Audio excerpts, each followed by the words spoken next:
Hafide, and welcome to another episode of Coffee with the Candidates. I'm your host, Janella Carrera, and we are here at the Leo Palace, the beautiful rolling hills of Menangan. Today's episode is very special. I have the pleasure of interviewing the congressional candidates, incumbent Madeline Bordallo and her challenger, Felix Camacho, former Governor Felix Camacho. So stay there. We will be right back, and we'll get on with this interview.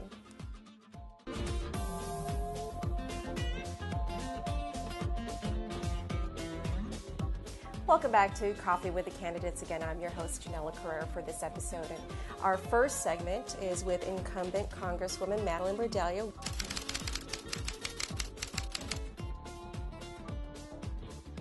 Welcome to the show, and thank you so much for joining us. Thank you, Janella. How are you doing? Just off the top. You know, I'm busy. You know, Before an election, you're always busy campaigning. Absolutely. Well, there are a lot of things, going on in Congress right now, as I understand, and you've been in, office for many, many terms. 14 years. 14 years. Wow, what an accomplishment. So I'm going to get right to it.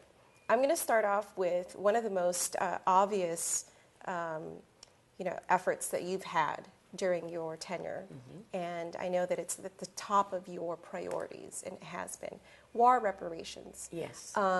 This is something that I know many delegates have attempted to finally accomplish for our island. Tell us what your position is. We very well know what your position is, but where the status of it is now. Thank you. And I do want to give credit to all the previous delegates to Congress. They've all tried. Yes. And I have made it 6 times, introduced it 6 times through the House. And the House of Representatives has had it in bills, sometimes a standalone bill, and this time it's in the National Defense Authorization Act. And I certainly believe in it because we set up years ago, when I first came to Congress, it was Delegate Underwood who provided to set up a commission. The commission met. They had public hearings out here in Guam and in Washington and came up with a very firm solution that we were just not treated fairly, and that we should be compensated and recognized for what we went through during the war. So this is the 6th time now. It's in the National Defense Authorization Act for 17. We passed the House just before I left on this trip, and it's in the Senate now. They're deliberating, and then when I get back, we will look at what the Senate has and what the House has, and we will deliberate. And I am a conferee because of my senior position in Congress. So I certainly hope. We've done everything they wanted. They wanted an offset on what it's going to cost. They took out a section of it, and that was the heirs to the survivors, which I didn't agree with at first, but I was given a very short period of time by the Senate to make up my mind. So I decided I wanted to ask the people of Guam. It was fair to do that before I start taking out sections of the bill. And I did, and the legislature, I met with them, they agreed, and I talked to many of the survivors, and they said, it's all right, go ahead. So I went back, so that was taken care of. And then the offset for the cost, that was taken care of. We have an offset. So now it's in the bill, being determined and decided upon by the Senate, and we'll keep our fingers crossed because I'm coming to the end of my, I mean, it's just been so long. And I just have lost, some of my, I'm going to have to really pound on them this time to get this through. Do you think this is the best version of the bill, or not necessarily the best, but the best that you could offer? Everything they asked for is in there. The House did not make all these suggestions, but it was the Senate. And we agreed. We did everything they wanted. So there really is no excuse now. Right. So okay. Well, I wish you all the best thank you. On that journey. I'll keep fighting for it. Yes, thank you. Now, I'm going to move on to the next topic, which is, it's been a hot topic here in Guam, especially with the governor's recent policy on deportation. He has commuted the sentences of several convicts. Some of them have been returned to their island. And he's been calling on Congress to take action on deportation and the immigration issues here on island. what can you offer as a congresswoman to aid or to, perhaps find a faster solution? Well, I do agree with the governor. We have been just overwhelmed. Our prisons are full. It's a great burden to our government, and particularly when foreign citizens come here and they commit serious crimes. Yes. It's not new to the United States. They have also had deportation. The one thing, though, I think is that once these citizens are identified and deported, that they should then commute the rest of their, or they should serve the rest of their sentence when they go back to their respective countries. That I'm a firm believer in. But I do believe in what the governor is doing. And what I plan to do is to, when I get back to Washington, is set up a meeting with the Assistant Secretary of Interior, Esther Kaina, and we'll sit down and try to get an agreement between the United States, the federal government, and the FAS government, and see if we can come up with some agreement on what to do with this situation. But I do say that they should go back to their respective countries and serve the rest of their sentences. Okay, so you don't necessarily believe in the commutations of their sentences? Not really. No, I don't. I think that if the crime is serious, that they really should serve out the rest of their sentence. Okay. Well, thank you for that. Next topic, and also a pressing issue in our community today, is the H-2B visa. The denial rate has just skyrocketed. There haven't been any approvals, and many foreign workers have been sent back home. And this is a cause for concern, especially with the military buildup. That's right. Just on the horizon. What are your goals, or what do you have planned if reelected into Congress? There are two reasons why this is very serious. And in the beginning, several months ago, the governor and I met with the new hospital. And I think they sent back several hundred of specialized nurses and doctors because of this. And then, of course, as you mentioned, the military buildup. So these are two very serious concerns in Guam, and I've met with also the stakeholders, the different construction companies that have met with me, and we're continuing to have these meetings.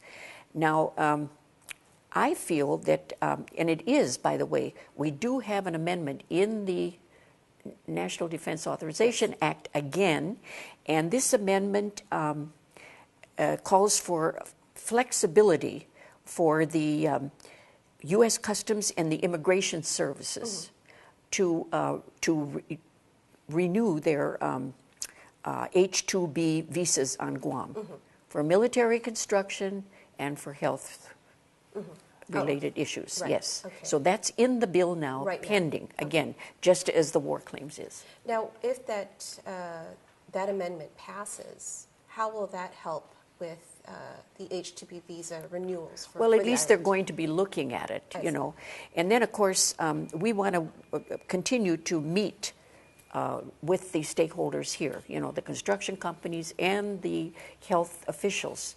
Something has to be done. So we're very serious about this. The governor has approached me many times, and I am working with him and, of course, the Customs Services and Immigration in the United States. Okay. Next topic will be on the minimum wage. Now, I know in Congress, as you're in the federal government, there's not much you can do policy-wise as far as the minimum wage here in Guam. That's more of a local thing. But what is your position on minimum wage as a whole in general? Well, number one, I've supported the minimum wage legislation in the United States Congress because this also has been ongoing there. And so I want to say that I supported all of the different legislation that has gone through on minimum wage. Now, here in Guam, many families, even in the United States, are working long hours at their jobs. Some have multiple jobs. I've talked to many employees here in Guam, or employees, that are working 2 or 3 jobs just to make ends meet. So it's important that we look at this seriously, and I want to be sure that the business community this minimizes their situations, because when minimum wages go up, that's an extra expense for the business. So I'm looking at that as well. We're looking at both of it. Do you think the minimum wage, how it's being played out in the U.S., has any way of affecting how it's being dealt with I'm sure. Sure it will. We're a U.S. territory. Right. So, that might be one of the conditions that, we have to match the numbers or whatever. Okay. And have you voiced your opinion with the local legislators on? Yes, I've talked to a few members of the legislature, and I do agree that cost of living is just so high now. And people are, like I say, we can't make ends meet at what we're getting, many of us. And there's so many people on Guam, in the hotel industry, for example. They work in the morning at one hotel and the evening at another hotel. So there's a need for an adjustment in the minimum wage. Okay, all right. Well, Congresswoman, thank you so much. Timeless and beautiful as ever. And I really appreciate your time here and joining us on this show. Thank you, Janella. All right, well, that's our time with Congresswoman Madeline Bordallo. She is once again running for her seventh term in... 8th term. 8th term, wow. Well, I wish you all the best on your campaign. Thank you very much. You're welcome. All right, well, we'll be right back right here in Coffee with the Candidates.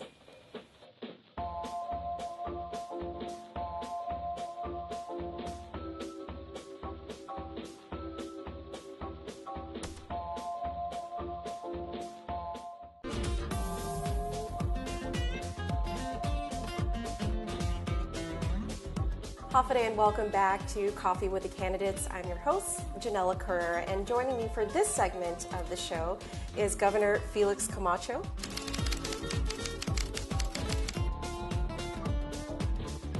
And he, of course, as you very well know, is running for Congress. Your first attempt to run for Congress, yes. Am I right?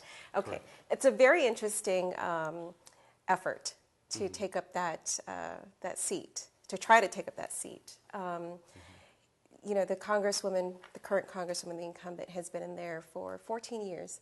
And so I wish you all the best in trying to get that seat. Thank you. Some of the questions that we have lined up are some issues that have, been in the Guam community for many, many decades, such as war reparations, but also some that are recently coming about. So I'm going to start off with war reparations.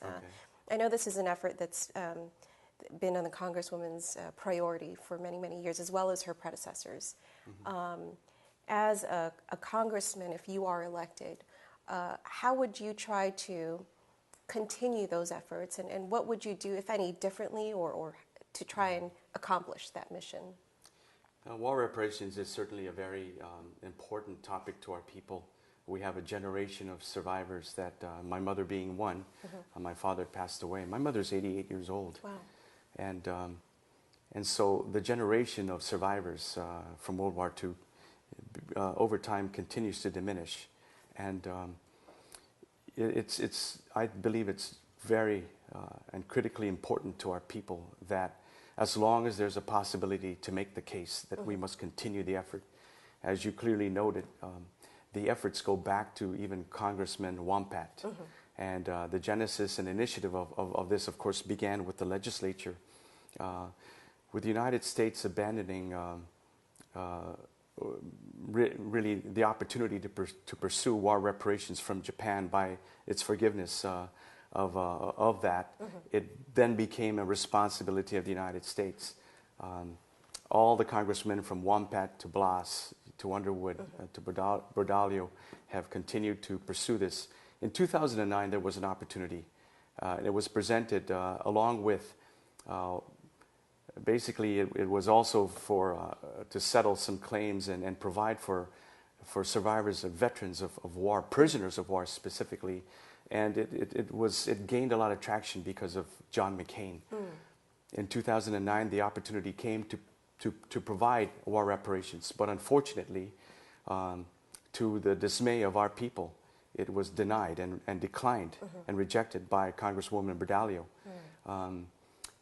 A representative of our people is given the responsibility to make decisions, and I believe that she lost that opportunity. She basically gave it away, it was an opportunity then to provide for.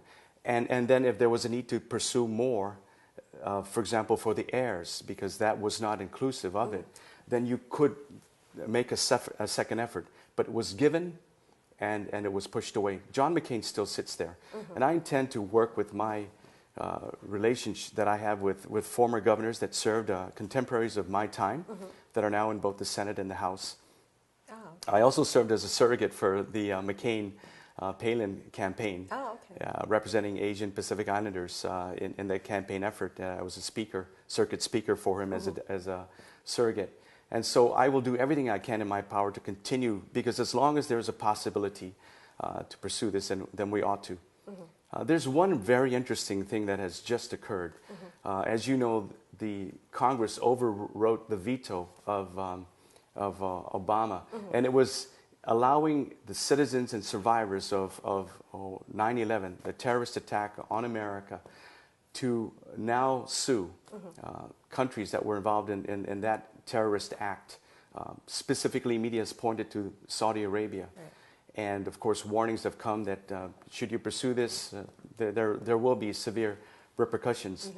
But the United States has said that the families and the survivors and the heirs of those who were victims of this 9/11 attack can now seek war reparations from these countries that may be deemed to be held responsible and may file lawsuits. And yet the same Congress and the leaders of America have looked at our own people and said, you know, for numerous years and through many Congress representatives, that they have denied our people that very right to seek war reparations. And the United States is now responsible. And so on the one hand, they're saying, you may do this, and on the other, they're saying, Guam and you are survivors, you may not. And so these are the injustices that I would like to rectify and pursue and point out to them. If it's good for one, it should be good for the other. And that's a clear example of where I see the inequities and injustices that are imposed upon our people as they treat us as second-class American citizens. I want to be able to go in there and fight for our rights. Interestingly, she has agreed that the funding source would be Section 30 monies. As governor, I know that Section 30 monies, which are derived from taxes of military personnel assigned and federal employees assigned to Guam, it currently amounts to about $75 million. And they want to take from that pool of money that we currently use for a wide array of expenditures within the government of Guam to pay for this. And I'm sure that the current administration may have something to say about that. It's currently dedicated for repayment of bonds and so many other obligations. So we'll see where that goes as Congress may resume it after the election. Okay. All right. Well, the next topic that we have is on deportation. It's been a topic in the community today, especially with the current governor's policy on deportation. If you are elected into Congress, what kind of policy would you try to establish out there to try and either assist or whatever it is that you can offer for the local government? Well, I'd like to say that as governor, I had a very good, close working relationship with all the leaders throughout Micronesia. In fact, I was one of the founders for the Western Chief Micronesian Summit, which then expanded into the Chiefs Summit, and I believe it still goes on to some extent to this day. But I would like to interject as the representative of Guam, recognizing the relationship between the United States and the Compact of Free Association, which is basically the Republic of Palau, Republic of the Marshall Islands, the Federated States of Micronesia, you know, and what we need to do is ensure that the United States is held accountable to the terms and conditions upon which they agreed under this Compact of Free Association. I believe that the governor is correct in his assessment that, you know, these individuals have violated the law, and by agreement to the terms and conditions of COFA and that Compact of Free Association, that these individuals can be and should be sent back to their home state. I would ensure that there has to be continued dialogue between both the FSM national government, their state government, the government of Guam, and of course the United States of America. There is an interesting aspect to the governor's policy because he commutes their sentences before he sends them back. Do you agree with the commutation angle? A commutation, in my time, I've actually commuted 2 sentences for members of COFA. Okay. And of course, what that basically does is reduces the balance of their sentence, and they no longer serve it, and then they were sent back. But the difference is that we utilize both the Government of Guam Attorney General, the U.S. Attorney, and our legal counsel in the Governor's office, and then work through this together with the respective national government and state government of FSM. And that's... so the commutation, they're basically... they're sentenced, they don't serve the balance of it, and they're sent back. But when they're sent back, the national government must also inform the state government, the families that are going to receive these individuals, the fact that they're going to be back in the community is something that they must work out. But I would ensure that, one thing I would ensure is that the resources are available to the immigration office on Guam so that they have immigration officers that have the capacity and authority to process these individuals. The step Governor Cavo recently has taken is to work with them by not only commuting their sentence, but then turning them over to the federal officials to then decide on the final outcome before they're sent back to their home state. But I believe it requires, I would like to, as delegate to Guam, to be involved in that process, representing our people, coordinating with both the local government, Government of Guam, the state and national governments of FSM, or all the Compact of Free Association nations that are out there. Okay, all right. Well, we have a few more minutes left. Okay. On the H-2B visa denials, it's, as you know, skyrocketed almost 100%. As Congressman, what would you do to ensure that that's reversed or helped in some way? Well, currently, I'll be sending out a letter by the end of the day to the Secretary of Defense, because I feel that the Secretary of Defense and the Department of Defense must weigh in on this. Although there have been no penalties and time extensions have been granted to many contractors, it is going to have a very negative effect upon the overall cost of this buildup. Right. And I had spent 6 years working very diligently on this thing, and it is one federal agency that basically is causing a major problem with a great initiative with the Department of Defense. I believe that as a delegate, I would work on introducing legislation specific to Guam and the Northern Marianas. We must recognize that there is a tyranny of distance between us and the United States. Right. The feasibility of bringing U.S. workers to Guam is not. It's been tried in the past and has failed.